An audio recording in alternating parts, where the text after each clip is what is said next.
यह महज संयोग था, मगर अविस्मरणीय, जब 1988 में मैं कटासराज की यात्रा पर पाकिस्तान गया। मन में दो बातें कुलबुलाती रही थी। कटासराज की पौराणिक कथाएं प्राय मन को आंदोलित करती रहती थी।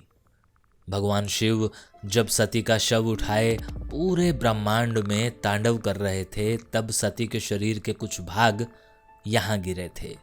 शिव की आंखों का एक आंसू भी गिरा था, जो सरोवर बन गया। ये संदर्भ पौराणिक है या किंवदंती, मुझे इससे कोई सरोकार नहीं है। कटासराज से जुड़ा एक और प्रसंग महाभारत का यक्ष युधिष्ठिर संवाद था।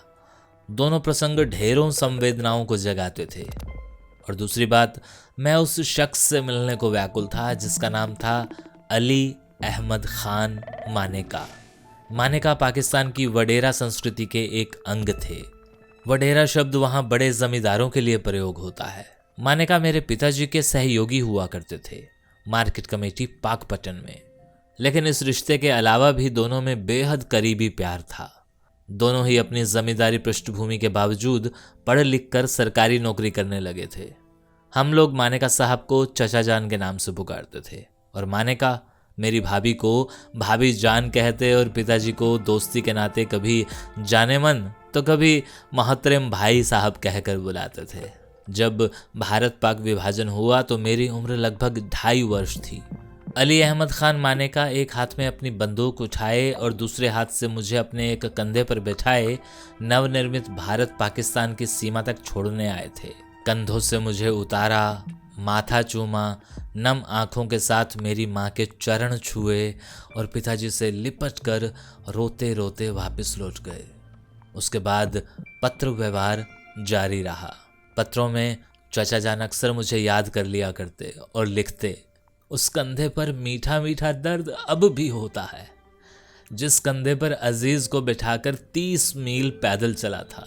मगर जिस दिन दर्द ना होना, उस दिन खुद को बीमार सा महसूस करने लगता हूँ। बाद में पत्र व्यवहार का सिलसिला मैंने संभाल लिया। चाचा जान को शेरो शायरी का बहुत शौक था।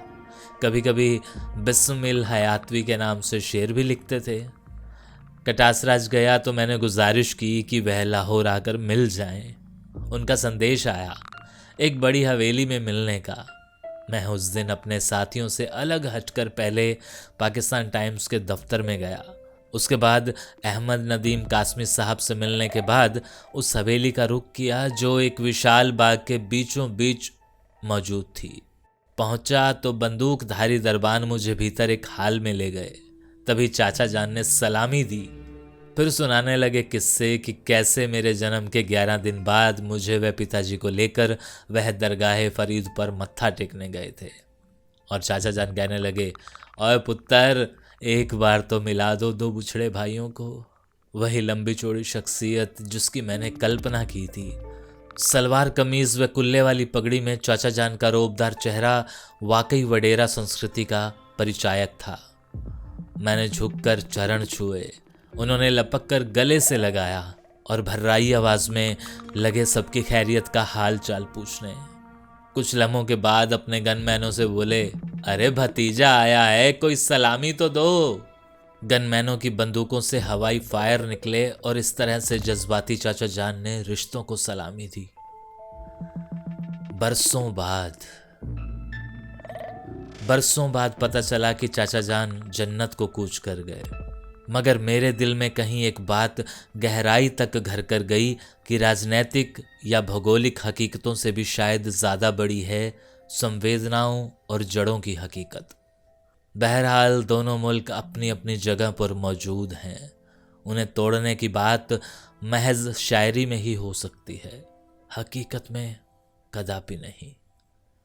मगर बेहतर होगा कि खोए हुए विश्वास की बहाली के लिए थोड़ी ईमानदाराना मशक्क़त हो। पीरों, फकीरों, सूफी संतों, गुरुओं और मंदिर की घंटियों व मस्जिदों की अजानों से सुर तो यही निकलते हैं, मानस की जात सबे एक पहचान बो।